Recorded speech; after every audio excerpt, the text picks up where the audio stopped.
MMA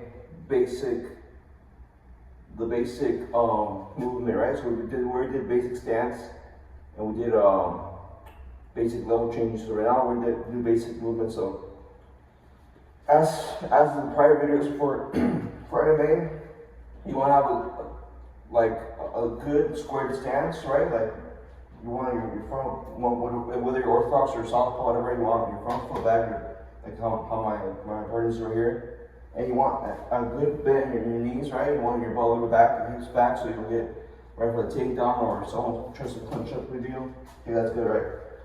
So we're gonna take it from here. As most beginners do, they kind of tend to be like antsy, right? So when you're in stance, you want to be defensively engaged, but when you move, it's all the forward movement, so it's all the forward, right? You can move up here however you want, but it's all with the forward. You want to like conserve your energy. You want not to move like crazy, so you don't want to move like side to side, or you don't want to do big movements or cross your feet or like pivot off right any weird angle. So you just want to keep it simple, keep it basic. So the back foot, most of the time, it's gonna be the only foot that's gonna be pivoting, right? You can't really see it from this angle, but the back foot, most of the time, it's gonna be the one pivoting, right? Like you're cushion a spider, right? Cushion a spider or an ant.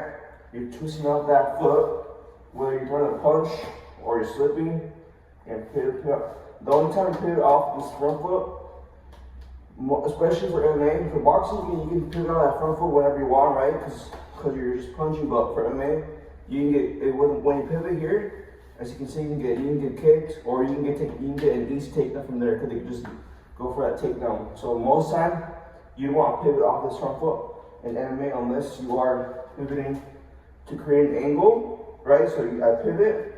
So my partner was mentioned better for me. So let's say after a punch, he pivots off his front foot. He's out of the way, right? And he doesn't even have to step. He just has to pivot. Like if he just pivots, like there's like a nail on his foot. You just step on that, yeah. Or if, let's say, I throw a big haymaker, he can still pivot. Yeah, if he steps, he give it, and now he's on the way. Now he just, he can hit me. I can't really hit him.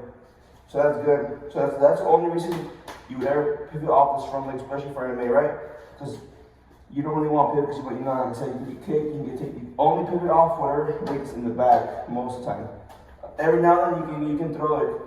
If you're doing a combo, you can throw off this front foot and pivot, but not as much. Then, the final tips is when you're in your stance, right? You're fighting, especially for MMA, you want to pivot.